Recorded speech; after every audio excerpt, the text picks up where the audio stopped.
Hello అందరికీ welcome back to Anu KR vlogs. నేను మీ అనురాధ. ఈరోజు మన ఛానల్లో రెసిపీ వచ్చేసి స్వీట్ రెసిపీని చూపించబోతున్నాను. పాకం పట్టే అవసరం లేకుండా మైల్డ్ స్వీట్తో పొరలుగా చేసుకునే ఈ రెసిపీని ఎలా ప్రిపేర్ చేయాలో ఈరోజటి వీడియోలో చూసేద్దాం. చాలా రుచిగా ఉంటాయి. ముందుగా ఒక మిక్సీ జార్ని తీసుకొని 1/2 కప్పు వరకు చక్కెరని యాడ్ చేసుకోవాలి. ఇదే మిక్సీ జార్లోకి ఒక 3-4 యాలకులని, 1 స్పూన్ వరకు సోంపుని కూడా యాడ్ చేసుకోవాలి. ఈ రెసిపీకి యాలకులు, సోంపు ఫ్లేవర్ చాలా బాగుంటుంది. మెత్తగా మిక్సీ పట్టుకొని తీసుకోవాలి. ఈ పౌడర్ని కొద్దిసేపటి వరకు పక్క నుంచి మిగతా ప్రాసెస్ని చూసేద్దాం. ఒక గిన్నెని పెట్టేసుకొని గిన్నెలోకి 1 కప్పు వరకు గోధుమ పిండి, 1 కప్పు వరకు మైదా పిండిని యాడ్ చేసుకోవాలి. మీరు ఈ రెసిపీని మొత్తం గోధుమ పిండితో కూడా ప్రిపేర్ చేసుకోవచ్చు.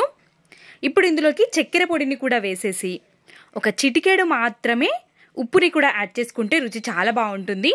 ఒక చిటికెడు మాత్రమే వేసుకోవాలి, మరీ ఎక్కువగా వేసుకుంటే బాగుండదు. మొత్తం కలిసిపోయే విధంగా ఒక్కసారి చేతితో కలిపేసుకున్న తర్వాత నేను ఇక్కడ 1 కప్పు వరకు కాచి చల్లార్చుకున్న పాలని తీసుకుంటున్నాను. చిక్కటి పాలని తీసుకోండి, అప్పుడే రుచి చాలా బాగుంటుంది. ఇక్కడ నేను 1 కప్పు వరకు పాలని తీసుకున్నాను. అందులో నుంచి పిండిలోకి కొద్దిగా పాలని వేస్తూ పిండిని కలుపుకుంటున్నాను. 1/2 కప్పు పాలు మాత్రమే పిండి కలుపుకోవడానికి సరిపోతాయి. మరి ఇంకా 1/2 కప్పు పాలని ఉంచేసి నెక్స్ట్ ప్రాసెస్ని చూసేయాలి. పిండిని మనం మరీ గట్టిగా కాకుండా మరీ మెత్తగా కాకుండా కొంచెం సాఫ్ట్గా ఉండే విధంగా కలుపుకోవాలి. పిండి చూస్తున్నారు కదా, ఈ విధంగా ఉన్నప్పుడు కొద్దిసేపటి వరకు మర్దన చేసుకొని ఇప్పుడు ఇందులోకి 1 స్పూన్ వరకు నెయ్యిని కూడా యాడ్ చేసుకొని మంచిగా పిండి మొత్తం కలిసిపోయే విధంగా మర్దన చేసుకొని తీసుకోవాలి. మంచిగా నెయ్యిని పట్టిస్తాము కాబట్టి పిండి అనేది చాలా సాఫ్ట్గా, చాలా మృదువుగా తయారవుతుంది. ఎంత సాఫ్ట్గా పిండి అనేది ఉంటే మనకి అంత పల్చగా చపాతీలు చేసుకోవడం వస్తుంది.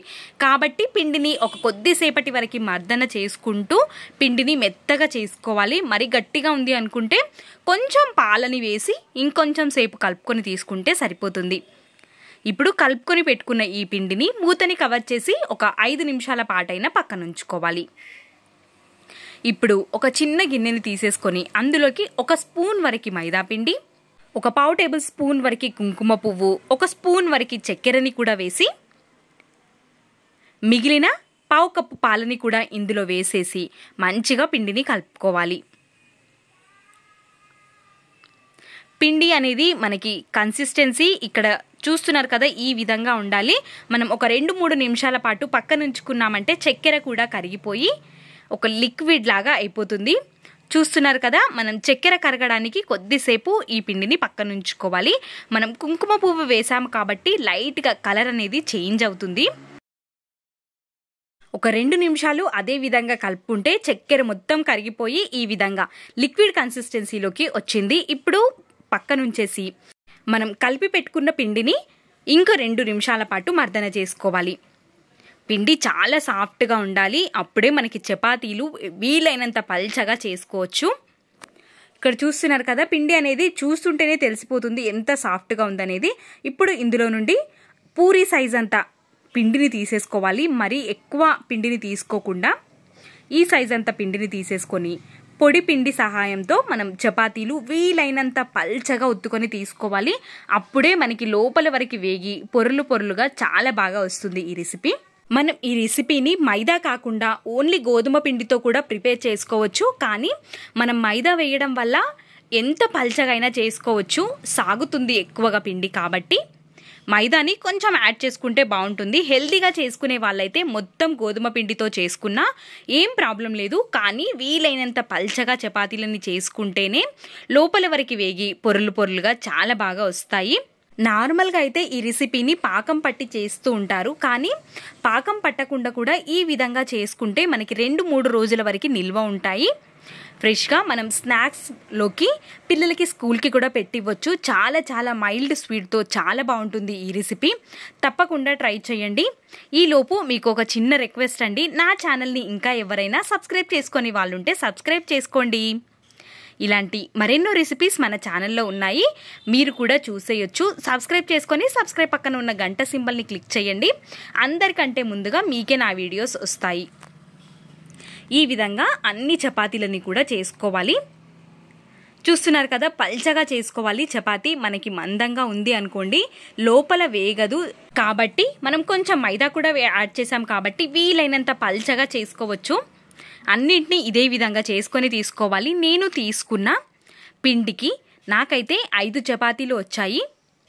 ఇక్కడ అన్ని చపాతీలని చేసి పెట్టేసుకొని ఈ విధంగా మనం మైదా పిండితో లిక్విడ్ కన్సిస్టెన్సీలో చేసి పెట్టుకున్నాం కదా, ఆ లిక్విడ్ని కూడా 1 స్పూన్ వరకు వేసేసి పైనుంచి 1 స్పూన్ వరకు నెయ్యిని వేసి మళ్ళీ ఇంకొక చపాతీని వేసి ఇదే విధంగా లిక్విడ్ని పెట్టేసి నెయ్యి వేసి మళ్ళీ ఇంకొక చపాతీని పెట్టేసి మనం చేసుకున్న అన్ని చపాతీల్ని ఈ విధంగానే వేసేసుకొని పైనుంచి కూడా లిక్విడ్ని వేయాలి. మనం కుంకుమ పువ్వు వేసాం కాబట్టి మధ్యలో కనిపిస్తూ చాలా బాగా కనిపిస్తాయి.